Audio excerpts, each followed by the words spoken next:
Primero, que es el 137, yo consideré 3 puntos importantes. El primero, que es que estipula la procedencia del recurso. Esta se dará cuando existan personas que se consideran agraviadas por las autoridades registrales. Y a la letra nos dice, quienes se consideren agraviados por los actos emanados de las autoridades registrales podrán interponer el recurso administrativo registral. Pero aquí cabe la cuestión de cuándo una persona o cuándo, cuándo se va a considerar una persona agraviada, pues cuando los asientos registrales, las inscripciones que se hayan hecho, se consideren falsas o se consideren alteradas. El tercer punto es lo que yo identifiqué como el principio de definitividad en materia de amparo. Y ahorita vamos a ver más adelante. ¿Por qué?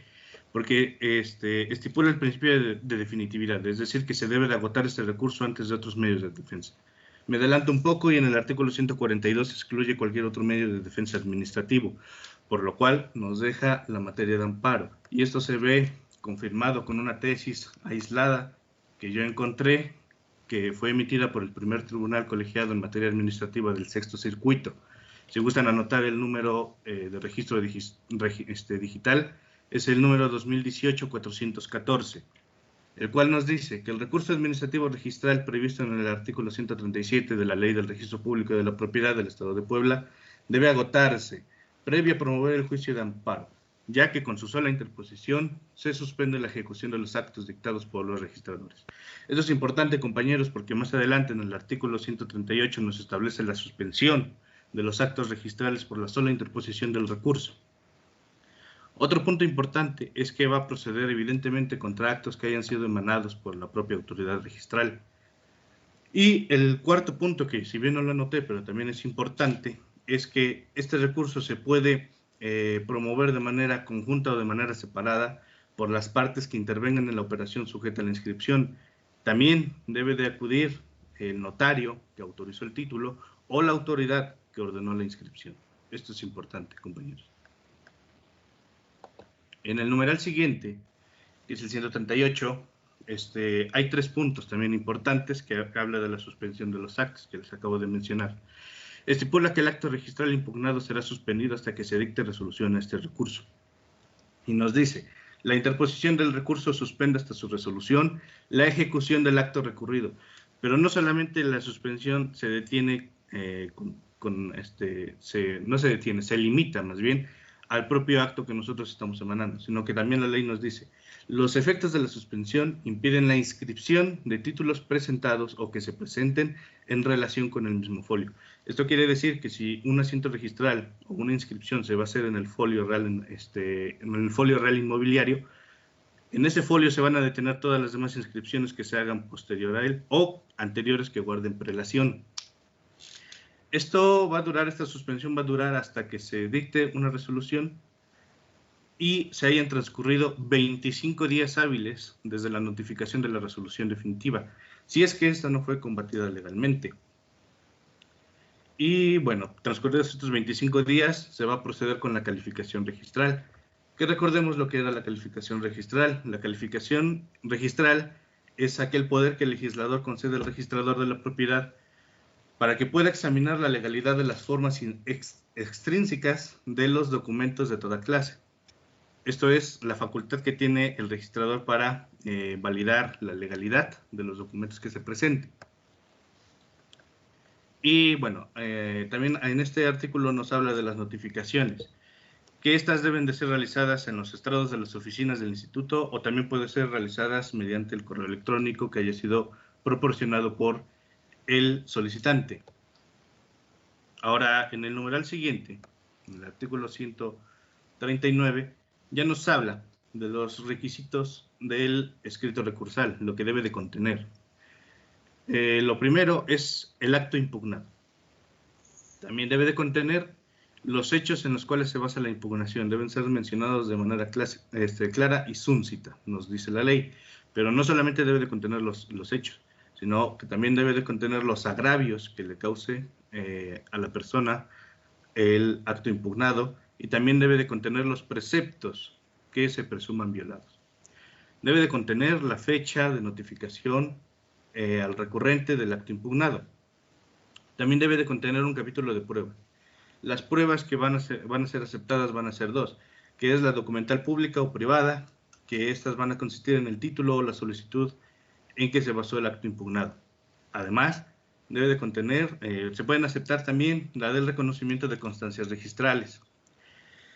Y en el caso de la constancia registral, pues es un documento que contiene información que consta en el acervo del registro público de la propiedad. Estas siempre van a ser expedidas a petición de parte y van a ser de dos tipos, que es la constancia historial registral y también la constancia de existencia o inexistencia de la propiedad.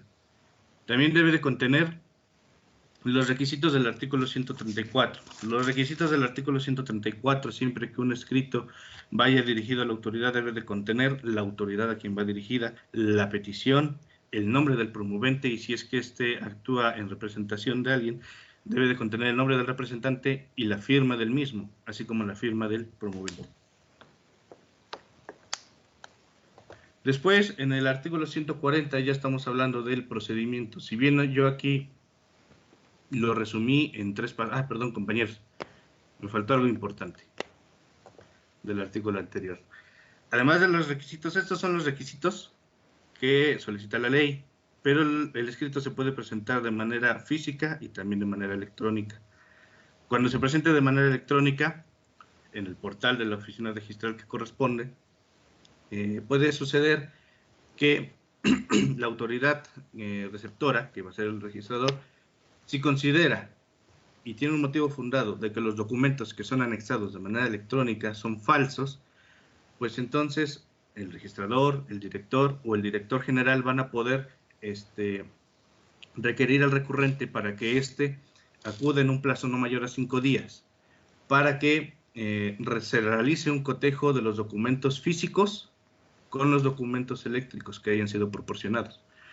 Y aquí existe el supuesto de que, pues, si los documentos, tanto los físicos como los electrónicos, son falsos, pues entonces el registrador, el director o el director general van a poder dar vista a la autoridad competente para que se realicen las investigaciones respectivas. Ahora sí, en el procedimiento, que es el artículo 140. Si bien yo aquí lo resumí en 3 pasos, cada uno de estos pasos conlleva otros elementos. Por ejemplo, se presenta el escrito en la oficina registral, y sí, nos dice, deberá de interponerse directamente en la oficina registral en la cual se emitió el acto impugnado, o en el portal de dicha oficina. ¿Dentro de qué término? Dentro de los 10 días hábiles siguientes a aquel en que haya surtido efectos la notificación del acto. Aquí en este supuesto, aquí en esta fracción también cabe el supuesto de que si falta alguno de los requisitos que se mencionan en el artículo 139 o en el 134, pues la autoridad responsable va a prevenir al recurrente para que éste lo subsane en un término de 3 días hábiles siguientes. Y también debe de apercibirlo de que, pues, si no realiza estas correcciones, pues entonces va a remitir su escrito a la autoridad resolutora y ésta lo va a desechar. Después, si la autoridad responsable considera que ya el escrito cuenta con todos los requisitos, o si bien si hubo alguna falta ya fueron subsanadas, pues entonces va a remitir a la autoridad resolutora.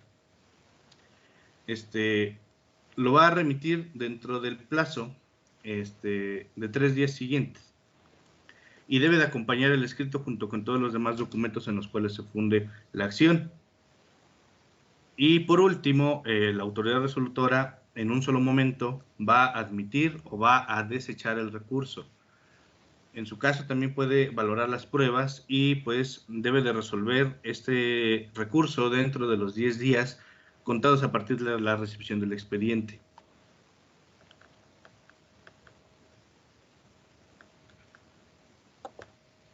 ¿Ya se cambió mi diapositiva, compañero? Ya estás en la conclusión del recurso, Rafael. Ok. En la conclusión del recurso está establecida en el artículo 141 y aquí se va a dar por concluido la tramitación del recurso cuando se desista expresamente el recurrente o cuando exista desechamiento por alguna causa, que puede ser de legitimación del recurrente, por no haberse promovido en el plazo señalado o cuando falten algunos de los requisitos que establece el artículo 139 o el artículo 134 y evidentemente también cuando se dicte una resolución definitiva. Posterior a este artículo, nos habla algo interesante, el 142, que es que se excluye que se promueva otro medio de defensa, que prevea la Ley de Justicia en materia administrativa, por lo que se excluye el procedimiento contencioso administrativo. Y nos dice, debido a la especialidad de la materia registral en contra de los actos registrales en materia de este recurso y de la resolución que ponga fin al mismo, no procederá medio de impugnación que prevea la Ley de Justicia en materia administrativa. Esto es lo que nos dice el artículo 142 y esto sería todo por mi parte, compañeros y maestros. Si tienen Muchas gracias, Rafael. Está muy claro. Hay tres cositas solamente que quiero precisar, jóvenes. Muy bien explicada, muy práctica también la exposición de Rafael. Nada más que les quiero precisar lo siguiente. El recurso, como bien explica Rafael, en todas las ramas del derecho en que existan recursos, tienen el objeto de un recurso es precisamente revocar, modificar o confirmar la resolución recurrida. Ese es el efecto del recurso. Si es un medio de impugnación, normalmente estamos buscando que se revoque lo que ordenó la autoridad, pero en la resolución la autoridad puede revocar, puede modificar o puede confirmar la resolución recurrida. Porque es importante, efectivamente bien lo explicó Rafael, el efecto de un recurso. Sabemos que es un medio de impugnación.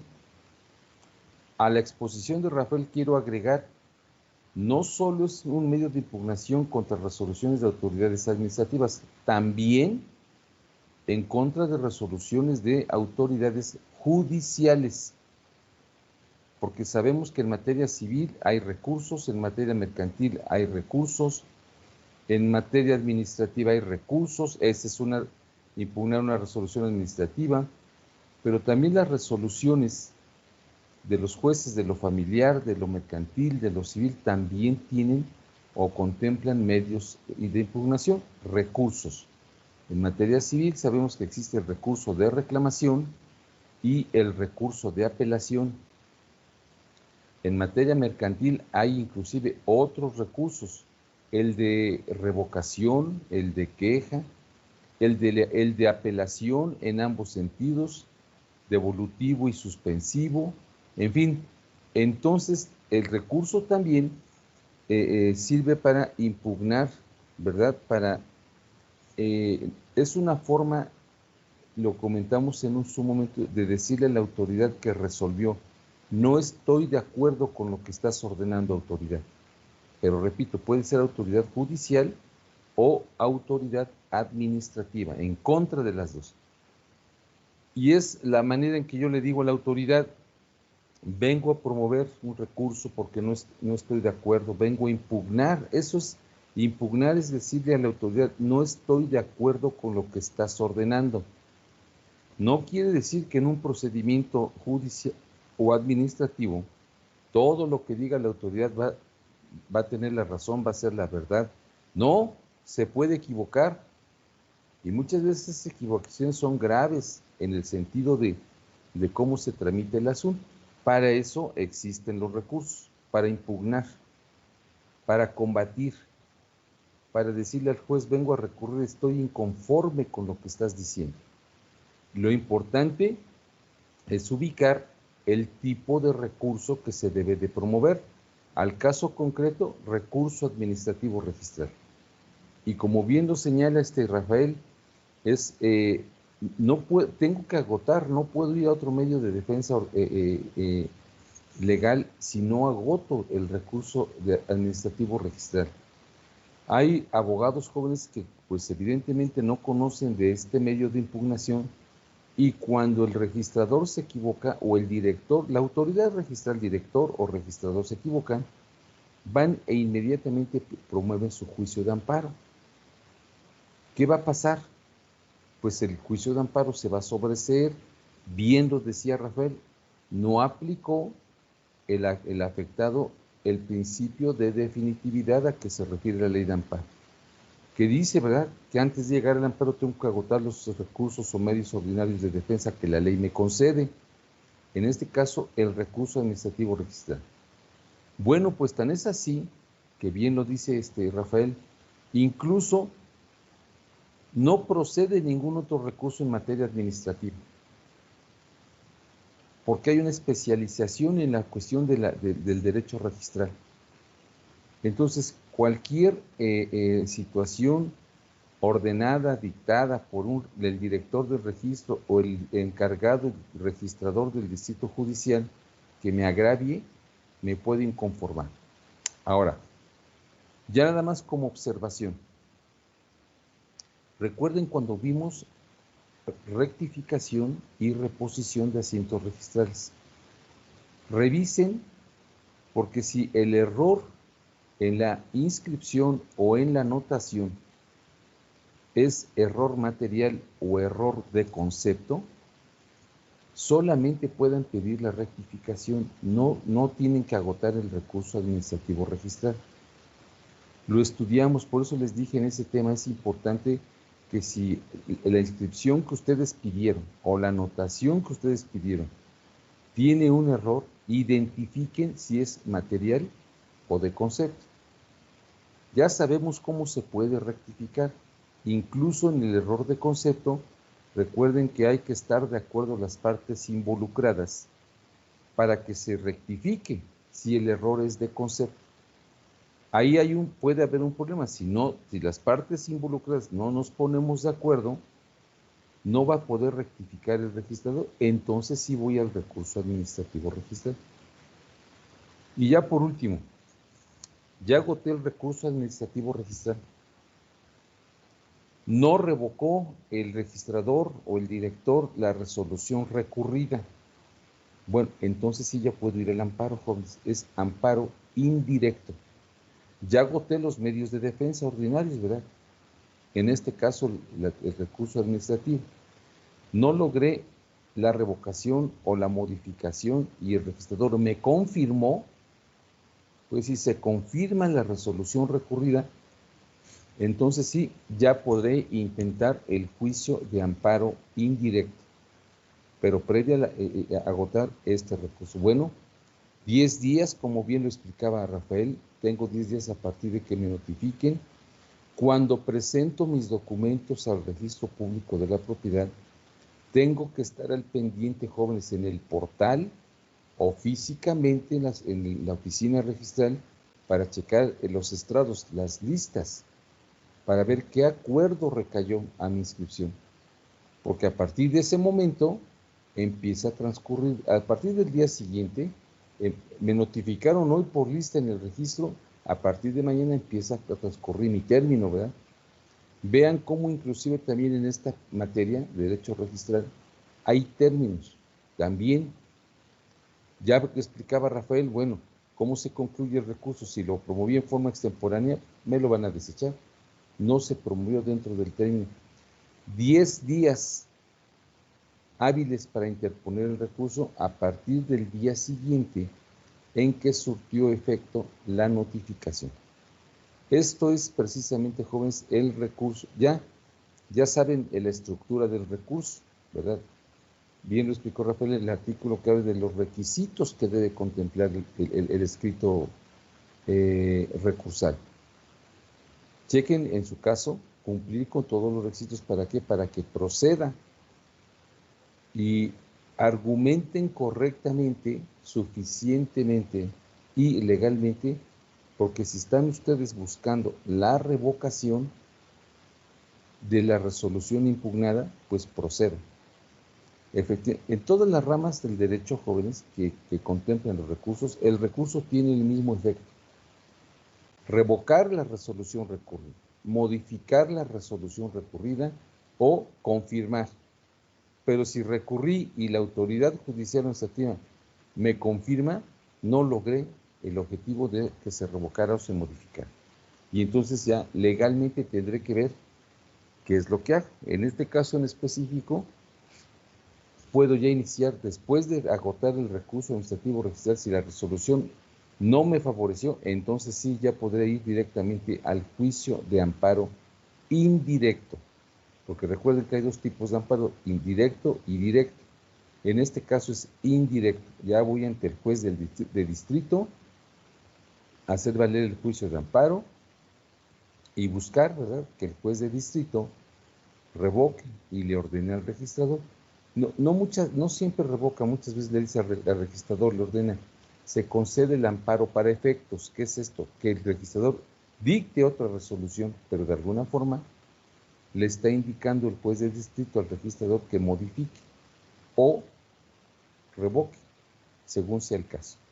Bueno, ese es precisamente el recurso, jóvenes. Interesantísimo en nuestro aprendizaje en esta materia, el saber qué es lo que voy a hacer cuando el registrador se equivocó.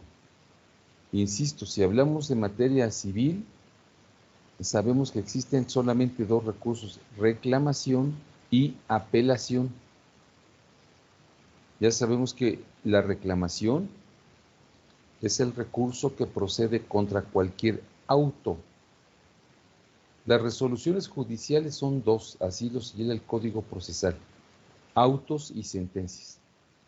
Las sentencias se clasifican en interlocutorias y definitivas. Una sentencia interlocutoria es aquella sentencia que resuelve de fondo un incidente.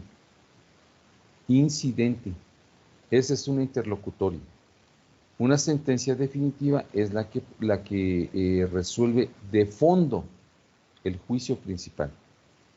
Bueno, contra los autos, todo lo que no sea sentencia interlocutoria, pues es obvio por deducción que todos los demás son autos. Bueno, contra los autos procede la reclamación, recurso de reclamación.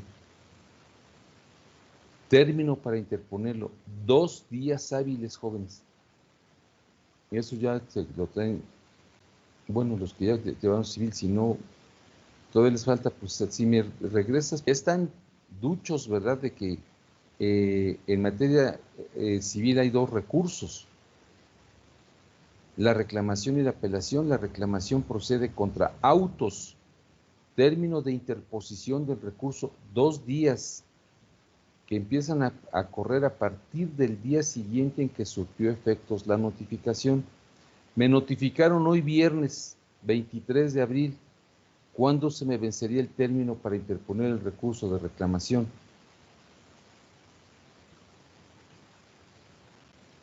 A ver. El día martes. El día martes, correcto, porque son días hábiles. Hoy me notificaron un auto. Ya sabemos que las notificaciones son de distintos tipos, personales, domiciliarias, por lista, por edictos, por oficio y por correo electrónico actualmente. Me notificaron hoy surtió efectos la notificación. Tengo 2 días hábiles. El martes a las 3 de la tarde ya tengo que estar en la oficialía de partes del juzgado presentando mi escrito recursal, recurso de reclamación. Si la sentencia es definitiva, ya saben ustedes, ya sabemos que en materia civil, el recurso de apelación procede contra sentencias definitivas o contra resoluciones que ponen fin a la instancia pero no resuelven de fondo. Y tengo 9 días. Hay que identificar si es sentencia definitiva, no hay mayor problema. Dice, ¿verdad?, sentencia definitiva. Hay resoluciones en el procedimiento civil que resuelven la instancia, pero no resuelven de fondo. Un ejemplo, para que más o menos tengan el concepto bien definido, un ejemplo puede ser cuando el juez dice, se decreta la caducidad en el presente procedimiento. ¿Cuándo hay caducidad en materia civil? Un juicio, el derecho procesal civil, cuando una de las partes, sobre todo el actor, no impulsa el procedimiento en más de 90 días hábiles. En materia procesal civil, nuestro Código Procesal dice que tengo que estar impulsando el juicio. Si dejo pasar 90 días hábiles y no impulsé el juicio, de oficio o a petición de parte, el juez va a decretar la caducidad. ¿Y qué va a pasar? Si ya llevo 1, 2, 3 años con ese juicio y de repente lo dejé de promover, dejé de impulsar, me decretan la caducidad. Ahí se resolvió esa instancia. No está resolviendo de fondo el juez, no hay una sentencia definitiva. Entonces, esa es una resolución apelable. Procede recurso de apelación. Tienen que razonar e identificar la resolución. Muchas veces, jóvenes, en este caso, en este ejemplo de la caducidad, el problema sí es un problema grave que el juez decrete la caducidad, porque tengo que volver a empezar mi juicio. Pero lo más grave es qué le voy a decir a mi cliente. Ya llevo uno, si de por sí están chupa y chupa la sangre. ¿Y qué pasó, licenciado? ¿Y cómo vamos, licenciado? Y que mire que ya fui con otro abogado, ya me dijo que está usted mal y que eso no es cierto. De por sí está chupando la sangre del cliente y luego descuidamos los asuntos. Recuerden, en materia civil, jóvenes, tienen que estar impulsando su procedimiento. Obvio, esto le corresponde al actor, pues es el que quiere resolver el asunto y que el demandado le cumpla las prestaciones reclamadas. Para el demandado, pues es obvio que si el expediente se pierde, se extravía, se lo roban, hay caducidad, hay prescripción, puta, pues encantado. Yo en Derecho Procesal Civil, jóvenes, explico en forma muy práctica, muy concreta, las figuras jurídicas por las que se puede perder un derecho cuando estamos ya en el juicio, dentro del procedimiento, que son la preclusión, la caducidad y la prescripción. Preclusión, caducidad y prescripción son figuras jurídicas por las que una de las partes puede perder un derecho en un juicio. Las tres implican pérdida de derechos, pero el efecto es distinto. El efecto es distinto, ¿verdad? En la caducidad, si el juez me decreta caducidad a petición de parte o el juez lo ordenó, tengo que volver a empezar mi juicio. Puedo volver a empezar mi juicio. Si hay prescripción, ya no puedo hacer absolutamente nada. Ahí se pierde el derecho en forma definitiva. Si el juez me da en un juicio civil 12 días para contestar la demanda, es el término legal para contestar una demanda en materia civil, 12 días hábiles. No contesté, precluyó mi derecho. Perdí el derecho a defenderme. Ya estoy contra la pared. No opuse excepciones al contestar la demanda. Quiere decir que el actor ya va el 90% sobre de mí. De ahí la importancia de promover dentro de los términos que señala la ley. Caso específico, ahorita veíamos con Rafael el recurso de reclamación de administrativo requisado 10 días. Y para promover correctamente dentro de los términos que la ley señala, hay que tener cuidado, hay que ser responsable y sobre todo muy profesional de estar al pendiente de las notificaciones. Porque si si la notificación salió por lista, jóvenes, si la ley ordena que tal resolución es por lista, no fui a juzgados, no fui al registro, no me enteré, se me pasó el término y ahora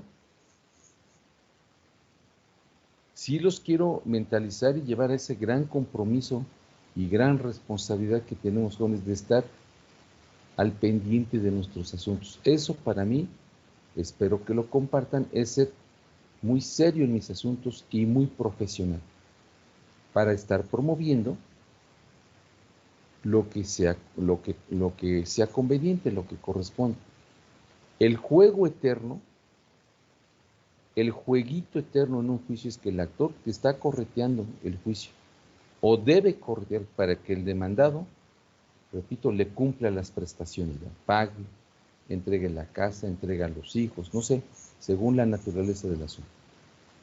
El demandado siempre le va a estar haciendo la vida imposible al actor para no cumplir las prestaciones, para que el juicio se alargue, por si el expediente se...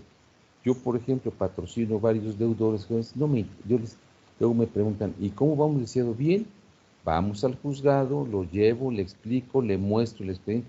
Les digo, pero a mí no me interesa que esto avance rápido, somos demandados. Ah, sí, licenciado. Si se pierde el expediente, pues hasta mejor, pero yo no voy a propiciar que se pierda, ¿verdad? Porque eso es ser correcto. Hay abogados que le dan lana al oficial de parte del juzgado para que esconda el expediente y al rato el expediente no aparece, no aparece. Está en el archivo, está en la bodega y suceden muchas cosas en los juicios y entonces hay que estar muy al pendiente porque sabemos, ¿verdad?, que nuestra profesión nos permite estar de uno o de otro lado. Van a ser muchas veces abogados del actor y de igual forma van a ser abogados del demandado y van a elaborar su estrategia de trabajo, su estrategia jurídica para poder manejar ese asunto. Bueno, este es el recurso administrativo registral, reitero, muy bien explicado por Rafael. Ven, fue muy breve, pero muy concreto, muy entendible. Además, sube por favor, Rafael, la información para ustedes jóvenes, lo tengan agregado para su estudio, su conocimiento. Bueno, ya voy a concluir con los dos temas muy breves también que se refieren a la coordinación que tiene el registro público de la propiedad con el registro público de comercio. Hace ya algunos años, jóvenes, la denominación de esta institución pública era Registro Público de la Propiedad y del Comercio, porque el registrador público de la propiedad también era registrador público del comercio. Ya actualmente solamente hay una coordinación en cuanto a quién va a inscribir los actos mercantiles o de comercio. Bueno, por ser una información muy importante y además hay acervos registrales en materia de comercio de toda la vida, todos los actos de naturaleza mercantil se inscriben en el registro público de comercio, no de la propiedad. ¿Qué estamos diciendo hablando de un asunto de naturaleza mercantil?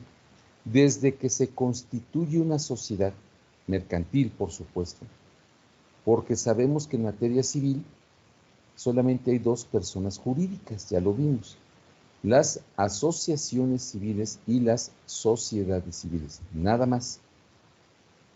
Pero en materia mercantil hay un sinfín de sociedades. La sociedad anónima de capital variable, en comandita por acciones, en comandita simple, la SDRL de CB, Sociedad de Responsabilidad Limitada de Capital Variable. Todas esas sociedades, por ser de naturaleza mercantil, cuando se constituyen, se inscriben en el registro público de comercio. El registrador público del comercio, al momento en que le presentan la constitución de una sociedad mercantil, el contrato social lo puede protocolizar un notario público, pero también un corredor público. Pues bueno, ya de entrada, por lo menos tenemos el concepto, sabemos que el corredor público es un fedatario público y la función que ejerce, la fe pública que tiene es para actos estrictamente comerciales. Pues bueno, pues es obvio entender que entonces puede constituir una sociedad mercantil, sí. Lo que el notario público redacta o protocoliza de una sociedad mercantil, porque sí lo puede hacer, se llama escritura pública, ya lo sabemos. Cuando la redacción de la constitución de la sociedad la hace el corredor público, lo hace en un documento llamado póliza. Es el equivalente a la escritura pública porque contiene un acto jurídico, pero de naturaleza mercantil. Y también el corredor público redacta lo que conocemos como actas de correduría pública, que contienen las actas de correduría pública, hechos jurídicos, pero estrictamente de naturaleza mercantil. alguien quedamos que iba a exponer la ley del registro público y la propiedad de las partes importantes, perdón, la ley federal de correduría pública. ¿Alguien de este grupo acordamos quién iba a exponer, no, verdad? Bueno, porque si no, entonces me lo voy a tener que echar yo. Ah, pues ahí hay un tema que alguien de los que no han expuesto quisieran exponer.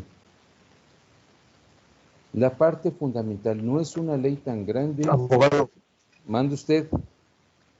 yo lo puedo exponer, la ley de Nada más correduría pública. Nada más que apachúrrame tu manita para identificarte porque no te veo en la pantalla, por favor. Sí, disculpe.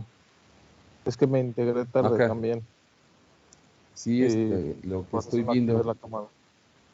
Bueno, pues te encargaríamos, Pablo, gracias por la actitud, un breve estudio de la Ley Federal de Correduría Pública.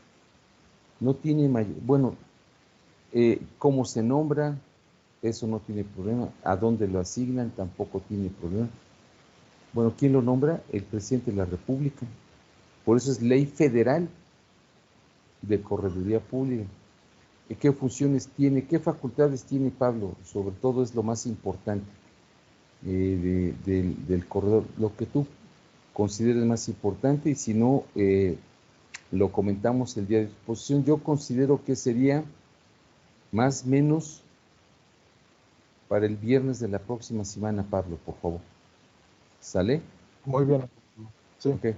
gracias. Gracias. No, gracias a ti, al contrario.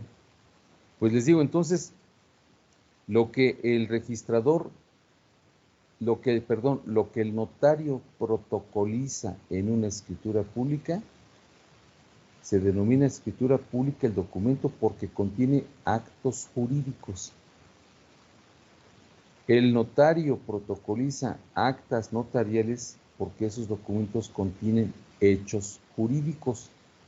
Y conocemos la gran diferencia que existe entre lo que es un acto y un hecho jurídico. El corredor público redacta póliza que contiene hechos jurídicos de naturaleza, actos jurídicos. El corredor público redacta el documento llamado póliza porque contiene actos jurídicos de naturaleza mercantil, y también redacta actas de correduría pública porque contienen hechos jurídicos de naturaleza mercantil. Por eso es que un corredor, por supuesto, puede redactar una póliza que contenga la constitución de una sociedad. Una vez constituida la sociedad e inscrita en el registro público de comercio, y esto considero importante que lo sepan, jóvenes, por lo siguiente. Una vez que una sociedad es constituida, Volkswagen de México SADCB, por ejemplo, se constituyó hace muchísimos años. Esta sociedad, esta empresa o persona jurídica o persona moral, como le quieran llamar, cuando se constituyó y se inscribió en el registro público del comercio, le asignaron un número, se llama folio mercantil, número de folio mercantil, que con ese número, toda la vida, mientras dure esa sociedad, va a tener ese número de identificación llamado folio mercantil. Así, todas las personas jurídicas que ustedes conozcan, todas están constituidas. El tipo de sociedad ya es otra cosa. Puede ser una SA, puede ser una SA, según lo que le convenga a los socios, ¿verdad? Los bancos, por ejemplo, jóvenes, son sociedades anónimas. Son empresas. Hay otros negocios o empresas que son sociedades anónimas de capital variable, ¿verdad? Hay otras empresas o sociedades que son sociedad de responsabilidad limitada de capital variable. Ya según el objeto social, lo que le convenga a los socios, van a constituir la sociedad de acuerdo a su objeto social. El objeto social es la actividad que va a tener, el tipo de negocio, el giro que llaman, que va a tener esta empresa, este negocio, esta sociedad. Bueno, ya se constituyó por el notario o por el corredor público. La envían al registro público de comercio. El registro público de comercio inscribe esta sociedad y le va a asignar el folio, número de folio mercantil, para que con ese folio mercantil toda la vida, mientras dure o mientras esté vigente esa sociedad, va a tener ese número de folio. Es el equivalente al folio real de un inmueble. Pero en este caso se llama número de folio mercantil, el que el registrador de público del comercio le va a asignar a esta empresa. Ahora, ya inscrita la sociedad mercantil, ya le asignaron su número de folio electrónico mercantil. Todo lo que pase con esa sociedad, actas de asamblea, ordinarias o extraordinarias, una vez celebrada la asamblea, ustedes ya conocen cuándo la asamblea es ordinaria, cuándo es extraordinaria. Una vez celebrada la asamblea, se tiene que protocolizar por el notario o redactar por el corredor público. Todo lo que pase, cambio de capital social, incremento del capital social, reducción del capital social, cambio de la razón social o nombre, cambio de socios, venta de acciones, nombramientos de apoderados, administradores únicos, representantes, todo lo que pase en esa sociedad se protocoliza por un notario o redacta el corredor público, un acta notarial, y la van a inscribir en el registro público del comercio. ¿En dónde? En el folio electrónico mercantil que le corresponde a esa sociedad. Es decir, ahí se lleva un antecedente desde que la sociedad se constituye. ¿Por qué para mí es importante que aprendan también esto? Bueno, muchas veces en muchos asuntos, jóvenes, el deudor, puede haber un deudor que sea socio de una persona jurídica. No me paga, no tiene bienes personales independientemente del tipo de sociedad, porque la constitución de una sociedad, dependiendo del tipo de la misma, puede implicar que un socio de una persona jurídica me pague con la parte accionaria que tiene, ¿verdad? O me pague con bienes en lo personal. Bueno, por eso para mí es importante, porque si hay un deudor que lo único que tenga puede ser, sea acciones, sea socio de una persona jurídica, le pueden embargar las acciones, la parte accionaria de la que sea titular. ¿En dónde van a inscribir el embargo de las acciones que le correspondan a ese deudor? En el folio electrónico mercantil que le corresponda a esa sociedad. Entonces, sí son embargables en este caso las acciones de un miembro de una persona jurídica.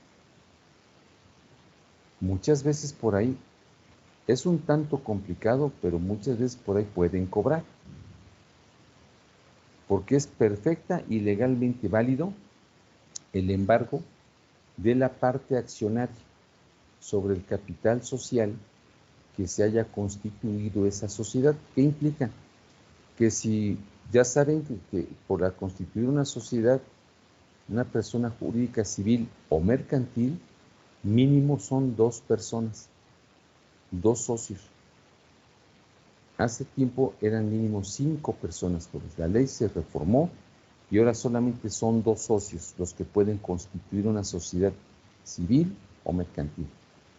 Y si son solo 2 socios y el capital social se conforma del 50% para cada uno, pueden embargar el 50% de ese socio que es deudor para ustedes o para su cliente. Es decir, se pueden adjudicar las acciones, jóvenes, de ese socio y entonces pasar a ser miembros, ¿verdad?, socios de esa persona jurídica, de esa persona moral. Hay distintas formas, jóvenes. El hecho de cuando hay, la mayoría de asuntos aquí afuera son deudas, pleitos por deudas. Tengo que andar buscando si el deudor tiene bienes en el registro público de la propiedad, para variar, para saber si se lo puedo embargar. Checo en la Secretaría de Finanzas, a veces es dueño de un vehículo. Trato de investigar, de obtener información para ver si logro detectarle, mi cliente me da un dato para ver si una cuenta bancaria y que tenga saldo suficiente para embargar y garantizar el pago de la deuda. Las negociaciones mercantiles, ¿verdad? Una empresa, una negociación mercantil, deben saber, jóvenes, que si la deuda le corresponde a una negociación mercantil, pueden designar un interventor con cargo a la caja, es decir, embargan la negociación y designan lo que se conoce como interventor con cargo a la caja. ¿Qué es esta figura? Designan a una persona y por orden del juez la ponen en la caja de la empresa de la negociación para que lo que va entrando de lana a la negociación lo vaya apartando el interventor para el pago de la deuda. Se le llama depositario interventor con cargo a la caja. Yo decido, embargué la negociación mercantil, designo una persona con ese carácter, depositario interventor con cargo a la caja. Le digo al juez quién es esta persona y le pido al juez que ordene a la empresa, a la negociación mercantil demandada y embargada, que permita el acceso a mi depositario. ¿El acceso a dónde? A su caja, para que la lana que va cayendo a la caja de la negociación, el depositario interventor con cargo a la caja vaya apartando la lana para el pago de la deuda. Es otra forma de poder cobrar. Es complicado, pero sí existe.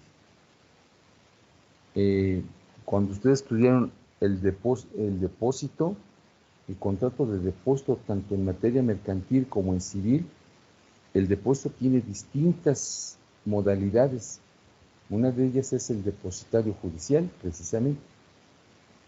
En fin, son situaciones, jóvenes, que en este caso consideré importante explicarles, porque efectivamente toda aquella sociedad mercantil, aquella empresa, persona jurídica, persona moral, está constituida por socios. Esa empresa, esa persona jurídica está inscrita en el registro público de comercio y tiene asignado un folio mercantil, número de folio mercantil. Entonces, ahí es donde yo inclusive puedo inscribir el embargo sobre las acciones de Juan Pérez, que es socio de Volkswagen, por ejemplo. No me paga, me puedo adjudicar sus acciones y al rato yo ya soy socio de Volkswagen. Más o menos, ese es el efecto. ¿Ok? Y ya por último, jóvenes, estamos en en el título 5, procedimientos y responsabilidades. Capítulo 1, dice el 133, los términos que señala esta ley comprenderán días hábiles, salvo que expresamente se mencione que son naturales. Si la ley no expresa que un término son días naturales, se entienden que son días hábiles los términos que tenemos que cuidar. 134, al que se refería precisamente Rafael, en la muy buena exposición. Las gestiones, solicitudes de servicios o promociones que se formulen ante el director o los registradores deberán realizarse por escrito físico o electrónico, ya en la página oficial del registro público, y deberán contener Fracción 1, la autoridad a quien va dirigida. Fracción 2, la petición. Fracción 3, el nombre, denominación o razón social del promovente. 4, la firma del promovente o su representante legal. Y 5, la mención de que quedará bajo responsabilidad del promovente notificarse sobre el estado de la solicitud en las listas que se coloquen. Les acabo de mencionar hace unos minutos.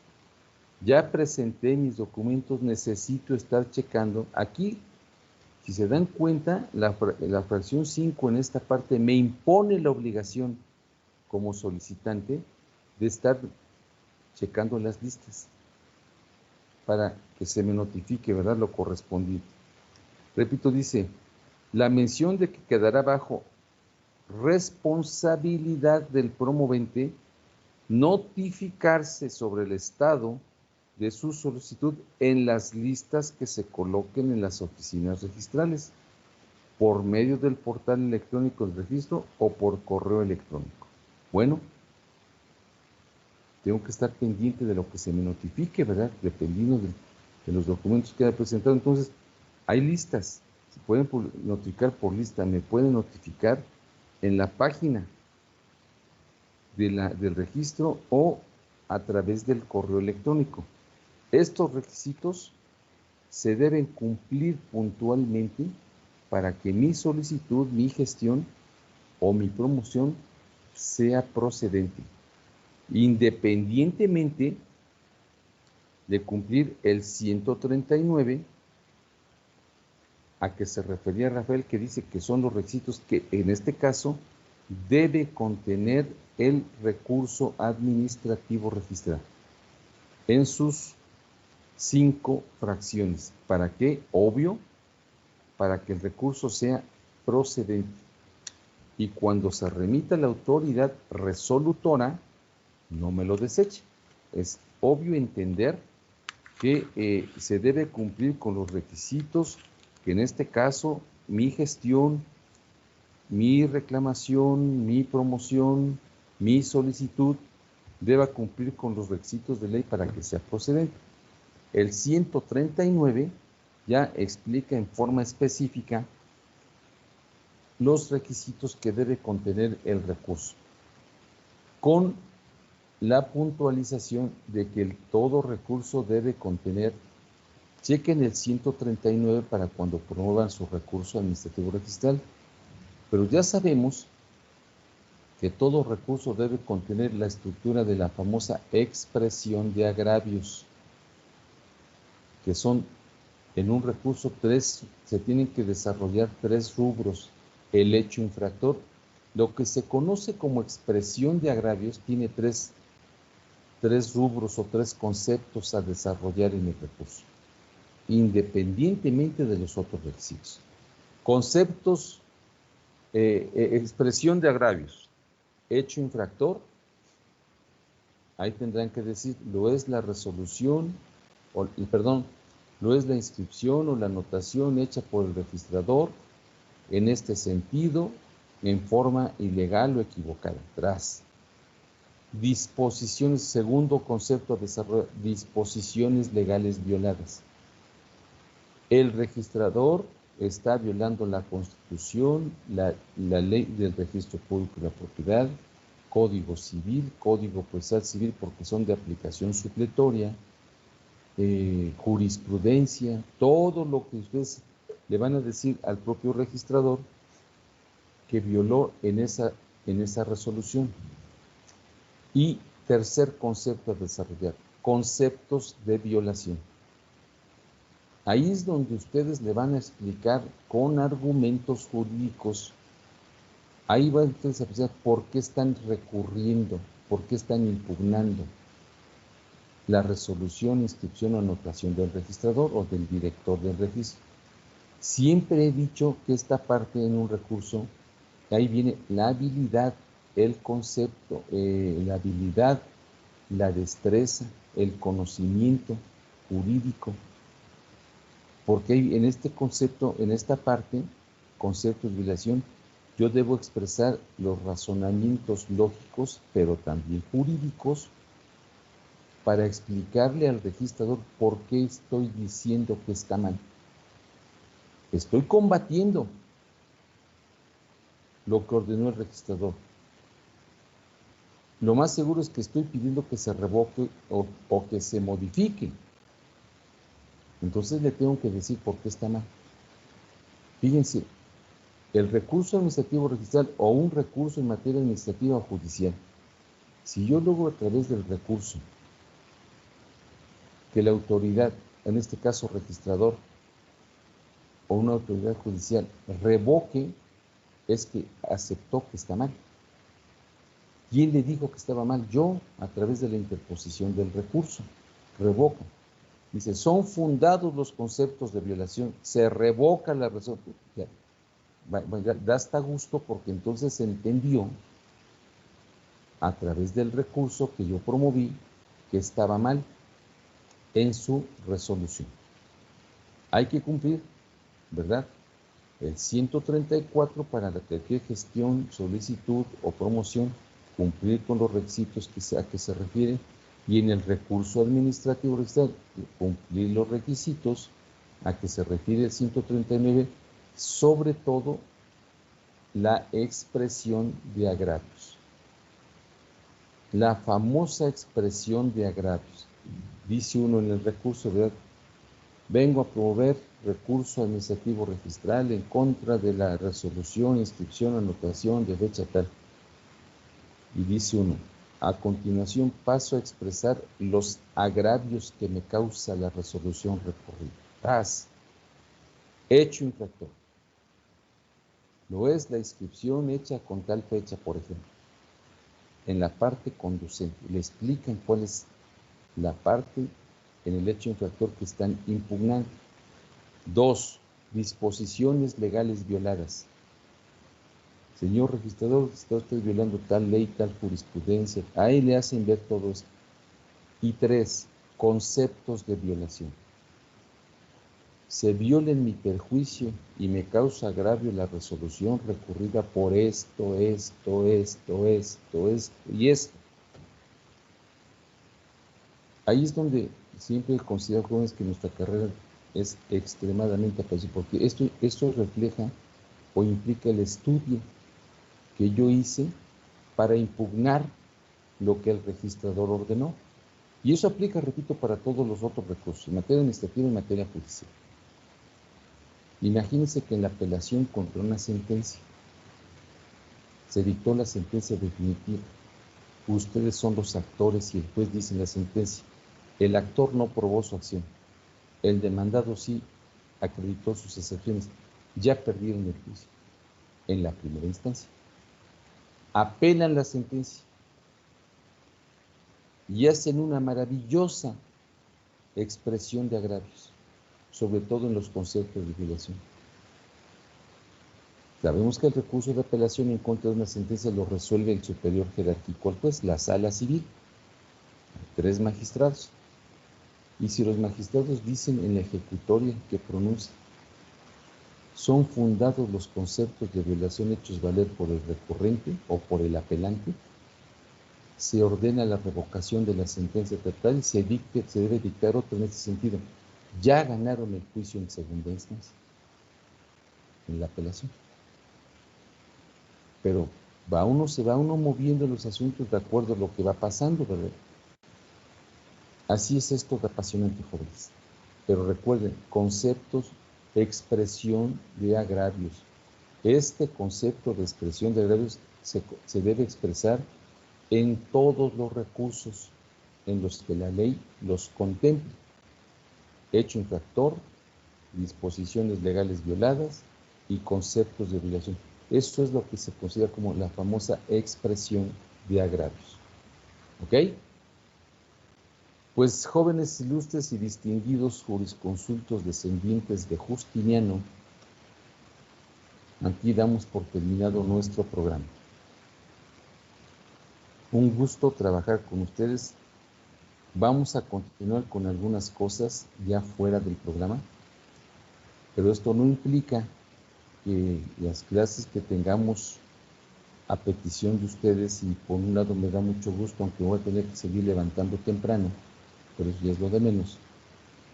A petición de ustedes, tengan esa inquietud, jóvenes, de verdad los felicito, de aprender más. Nunca se limiten. En esto, como en cualquier circunstancia de la vida, o cualquier otra profesión, siempre hay que estar aprendiendo. ¿Para qué? Para ser mejores. Por eso me da gusto y por eso los felicito. Que quieran aprender más, que quieran ser mejores. El ser mejor, jóvenes, yo lo digo con todo respeto de una manera, es ser distinto o diferente a los demás. No conformarse implica que soy distinto, que soy diferente. Quiero aprender más. Quiero tener más conocimiento. Quiero ir más adelante, más allá de mis compañeros. Quiero saber más. Eso lo hace a uno distinto. Siempre actuando, jóvenes, con responsabilidad y con respeto, porque en la medida en que aprendan más, van a ser distintos a los demás, claro. Pero eso no va a ser motivo para que vean menos a los demás. No va a ser motivo para sentirse más. Nadie, jóvenes, sabe todo. Nadie. Entonces yo parto de un principio básico de convivencia, de respeto y humildad. Yo he sido y he pensado y he actuado siempre así. Pero el que ustedes quieran más clases, pídate unas cuestiones con mucho gusto.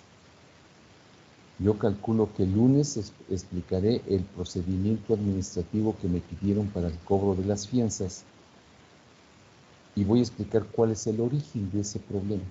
¿Qué problemas hay en los tribunales cuando se tiene que cobrar, cuando se tiene que pagar una deuda y el responsable esa deuda la garantizó con una póliza de una compañía afianzadora y resulta que ya resultó responsable de la conducta en que haya incurrido y después la autoridad que recibió, que emitió esa póliza, no la quieren pagar.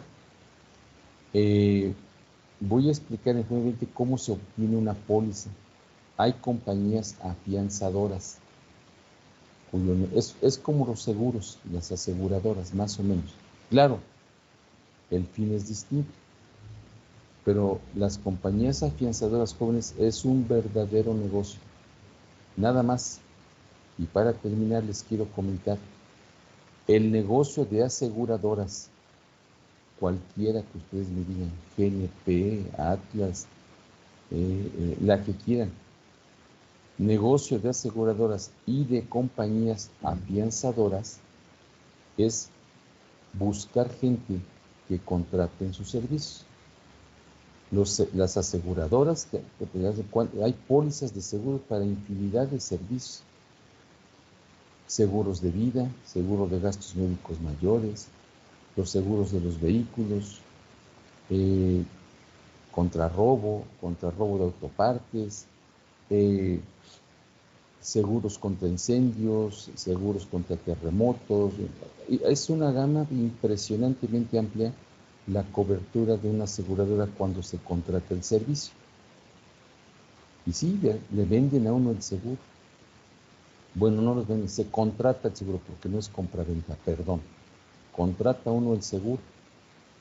El problema es cuando ocurre el hecho, el siniestro, y tenga que pagar la aseguradora. Ahí es cuando la aseguradora muchas veces le dice a la gente, tenga para que se entretenga, no pago.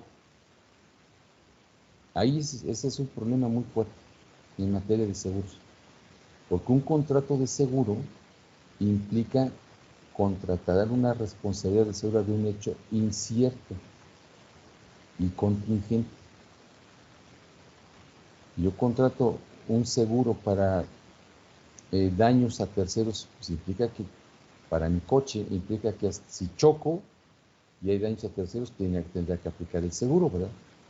Por eso la contratación de un seguro implica contratar un servicio para un hecho futuro, incierto y contingente. Si nunca ocurre ese hecho, Pues la aseguradora ya me cobró mensualmente, ya estuve pagando el seguro. Si sucede el hecho y me tiene que pagar, ahí es cuando hay problemas. Las aseguradoras buscan el más mínimo detalle para no cubrir, no pagar el seguro.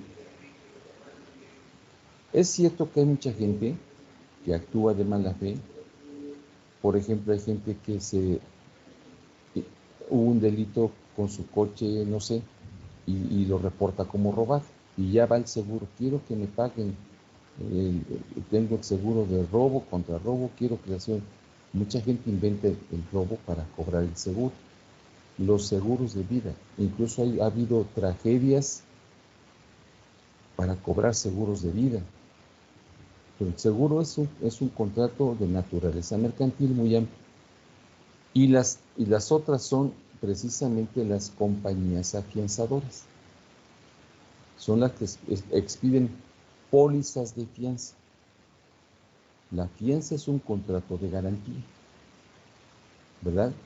En materia civil, los contratos accesorios y de garantía son la hipoteca, la prenda, la fianza y la anticresis. Bueno, ¿cuál es la función de las compañías afianzadoras? Expedir una póliza para garantizar el pago de la responsabilidad de su fiado. Es como fiadora.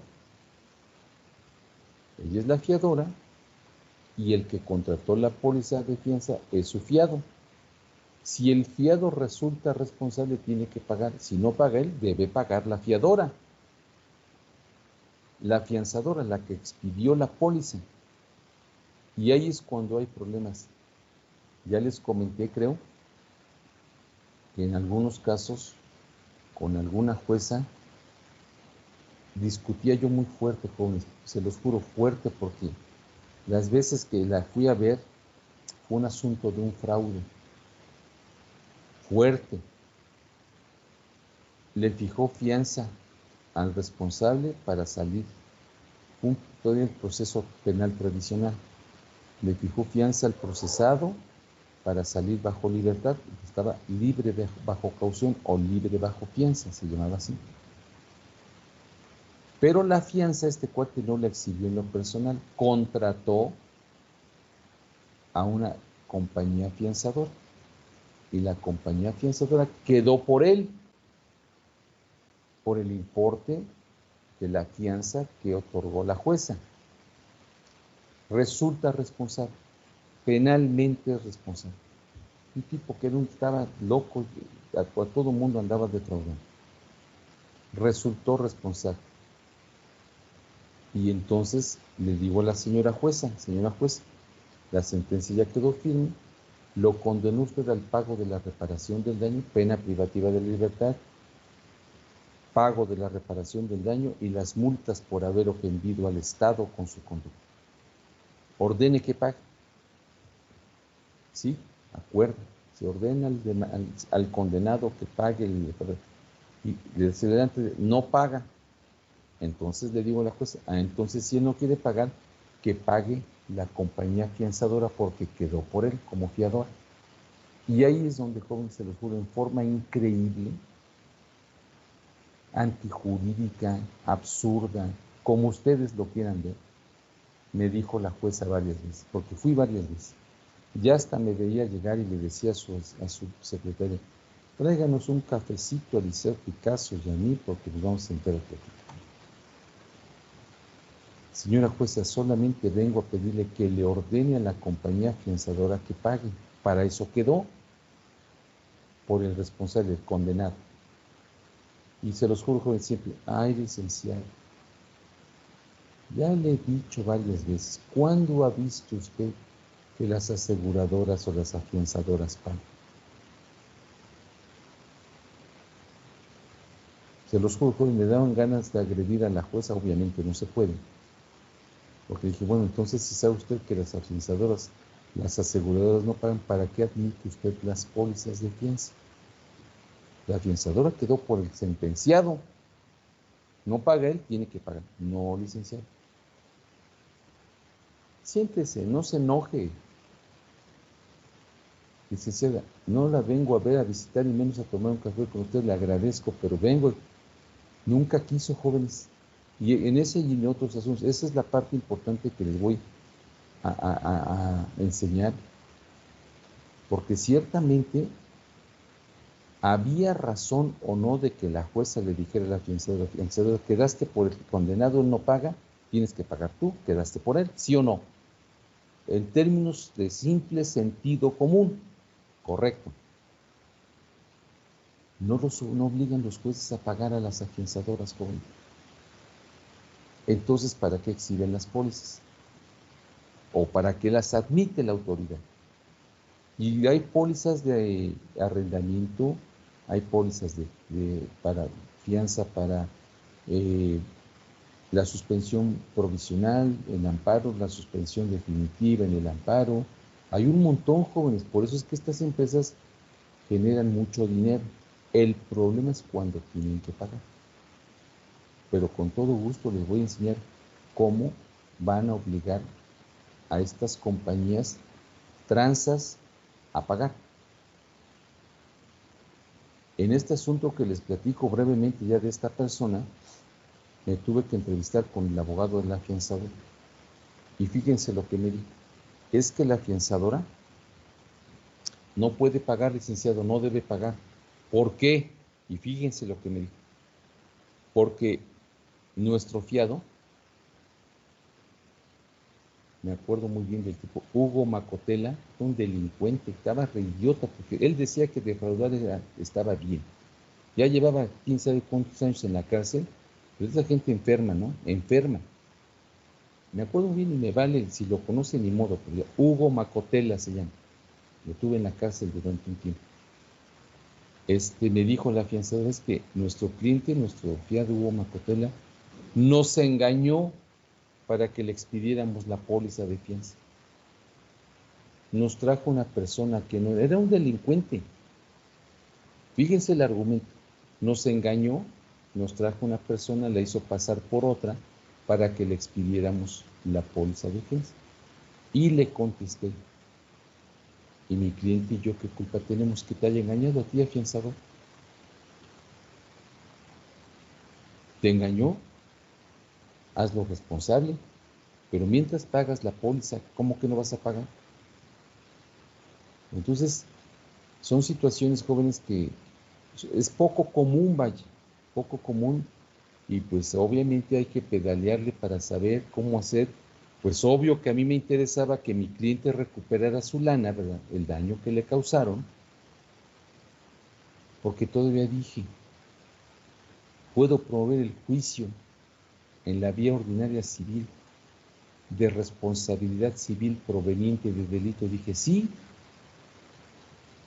por supuesto que ahí aplica y procede el juicio sobre responsabilidad civil proveniente de delito, sí. Pero dije, después de todo el proceso y 2, 3 años que nos llevamos después, ahora tengo que ir a un juez de lo civil. Dije, no, aquí paga la compañía afianzadora, quedó por él. Y pues obvio, porque hay un interés profesional que el cliente recupera su lana para que me pagara.